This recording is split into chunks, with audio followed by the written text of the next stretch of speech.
बृहस्पति व्रत कथा। भारतवर्ष में एक प्रतापी और दानी राजा राज्य करता था। वह नित्य गरीबों और ब्राह्मणों की सहायता करता था। यह बात उसकी रानी को अच्छी नहीं लगती थी। वह ना तो गरीबों को दान देती थी, ना ही भगवान का पूजन किया करती थी। वह और राजा को भी दान देने से मना किया करती थी। एक दिन राजा शिकार खेलने वन गए हुए थे तो रानी महल में अकेली थी। उसी समय बृहस्पति देव साधु वेश में राजा के महल में भिक्षा के लिए आए और भिक्षा मांगी। रानी ने भिक्षा देने से इनकार कर दिया और कहा, हे साधु महाराज, मैं तो दान पुण्य से तंग आ गई हूँ। मेरे पति सारा धन लुटाते रहते हैं। मेरी इच्छा यह है कि हमारा सारा धन नष्ट हो जाए, फिर जिससे मैं सुखपूर्वक रह सकूं। साधु ने कहा, देवी, तुम तो बड़ी विचित्र हो। धन संतान तो सभी चाहते हैं, पुत्र और लक्ष्मी तो पापी के घर भी होने चाहिए। यदि तुम्हारे पास अधिक धन है तो भूखे को भोजन दो, प्यासों के लिए प्याऊ बनवाओ, मुसाफिरों के लिए धर्मशालाएं खुलवाओ। जो निर्धन अपनी कुंवारी कन्याओं का विवाह नहीं कर सकते, उनके लिए विवाह की व्यवस्था करो। ऐसे और कई काम हैं जिससे करने से तुम्हारा यश लोक परलोक में फैलेगा। परंतु रानी पर उपदेश का कोई प्रभाव ना पड़ा। वह बोली, महाराज, आप मुझे कुछ ना कुछ समझाएं। मैं ऐसा धन नहीं रखना चाहती जिसे मैं हर जगह बांटती फिरूं। साधु ने उत्तर दिया, यदि तुम्हारी ऐसी इच्छा है तो तुम ऐसा करना कि बृहस्पतिवार को घर लीपकर पीली मिट्टी से अपना सिर धोकर स्नान करना, कपड़े धोना। ऐसा करने से तुम्हारा सारा धन नष्ट हो जाएगा। इतना कहकर साधु महाराज वहां से अंतर्ध्यान हो गए। साधु के कहे अनुसार अभी रानी को ये सब करते 3 बृहस्पतिवार ही बीते थे कि उसकी सारी संपत्ति धन नष्ट हो गया। अब तो परिवार भोजन के लिए भी तरसने लगा। तब एक दिन राजा रानी से बोले कि हे रानी, तुम यहीं रहो, मैं दूसरे देश को जाता हूँ, क्योंकि यहाँ पर सभी लोग मुझे जानते हैं, इसलिए मैं कोई छोटा कार्य नहीं कर सकता। ऐसा कहकर राजा परदेश चले गए। वहां वह जंगल से लकड़ी काट कर लाता और शहर में बेचता। इस तरह वह अपना जीवन व्यतीत करने लगा। इधर राजा के परदेश जाते ही रानी और दासी दुखी रहने लगे। एक बार जब रानी और दासी को 7 दिन तक भोजन ना मिला तो रानी ने अपनी दासी से कहा, हे दासी, पास के ही नगर में मेरी बहन रहती है, वह बड़ी धनवान है, तू उसके पास जा और कुछ ले आ, ताकि थोड़ा दिन हमारी कुछ गुजर बसर हो जाए। दासी रानी की बहन के पास गई। उस दिन गुरुवार था और रानी की बहन उस समय बृहस्पतिवार की कथा सुन रही थी। दासी ने रानी की बहन को अपनी रानी का संदेश दिया, लेकिन रानी की बहन ने कोई उत्तर नहीं दिया। जब दासी को रानी की बहन से कोई उत्तर नहीं मिला तो वह बहुत दुखी हुई और उसे क्रोध भी आया। दासी ने वापस आकर रानी को सारी बात बता दी।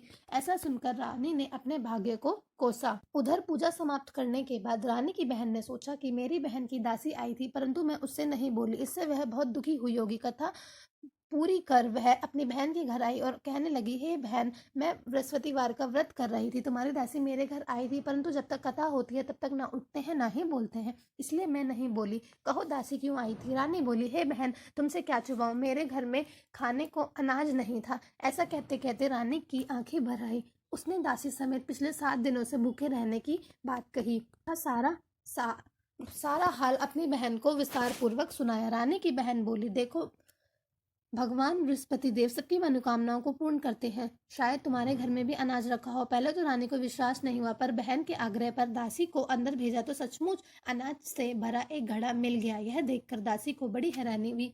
दासी रानी से कहने लगी, हे रानी, जब हमको भोजन नहीं मिलता तो हम व्रत ही तो करते हैं, इसलिए क्यों न इनसे व्रत तथा कथा की विधि पूछ ली जाए, ताकि हम भी व्रत कर सकें। तब रानी ने अपनी बहन से बृहस्पतिवार व्रत के बारे में पूछा। उसकी बहन ने बताया, बृहस्पतिवार के व्रत में चने की दाल और मुनक्का से विष्णु भगवान का केले की जड़ में पूजन करें तथा दीपक जलाएं, व्रत कथा सुने और पीला भोजन ही करें, इससे बृहस्पति देव प्रसन्न होंगे।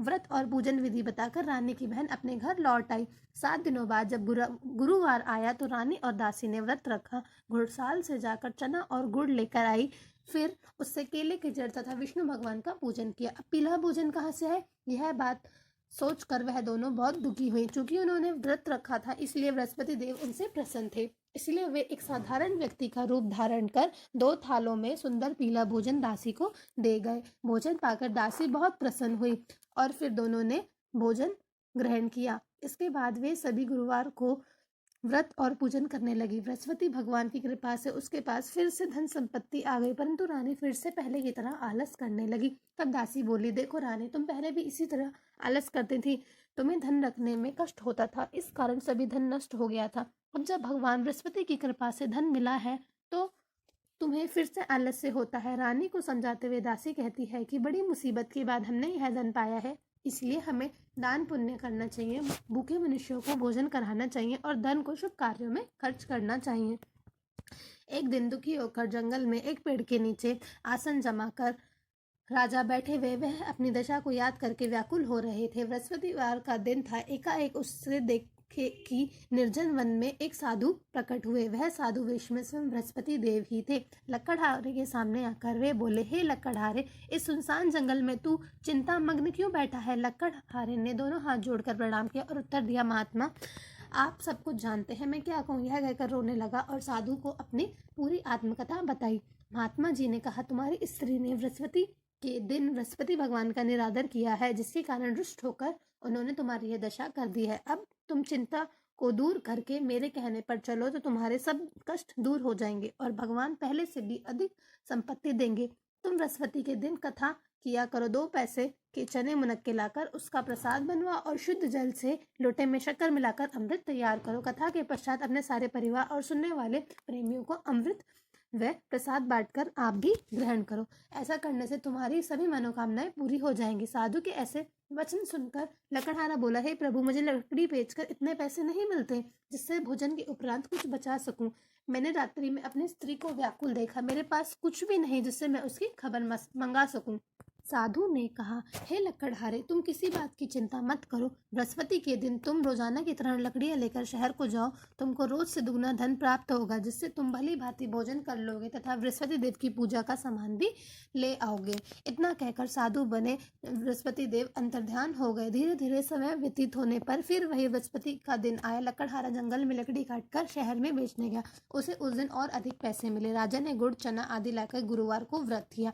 उस दिन से उसके सभी कलेश दूर हो गए, परंतु जब दोबारा गुरुवार का दिन आया तो वह व्रत करना भूल गया। इस कारण बृहस्पति भगवान नाराज हो गए। उस दिन उस नगर के राजा ने विशाल यज्ञ का आयोजन किया और शहर में यह घोषणा करा दी कि कोई भी मनुष्य अपने घर में भोजन ना बनावे, ना आग जलावे, समस्त जनता मेरे यहाँ भोजन करने आवे।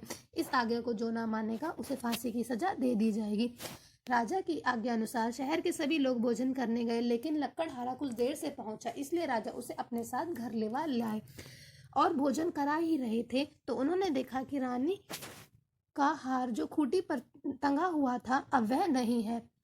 तो रानी ने निश्चय किया कि मेरा हार इस मनुष्य ने चुरा लिया है। उसी समय सिपाहियों को बुलवाकर उसे कारागार में डलवा दिया। जब लक्कड़हारा कारागार में पड़ा और दुखी होकर विचार करने लगा कि ना जाने यह कौन से पूर्व जन्म के कर्म है जिससे मुझे यह दुख प्राप्त हुआ है, और उन्हीं साधु को याद करके वह रोने लगा जो उन्हें जंगल में मिले थे। उसी समय तत्काल बृहस्पति देव साधु के रूप में प्रकट हुए और उसकी दशा को देखकर कहने लगे, अरे मूर्ख, तूने बृहस्पति देव की कथा नहीं की, इस कारण तुझे यह दुख प्राप्त हुआ है। अब चिंता मत कर, बृहस्पति के दिन कारागार के दरवाजे पर 4 पैसे मिलेंगे, उनसे तू बृहस्पति देव की पूजा करना, जिससे तेरे सभी कष्ट दूर हो जाएंगे।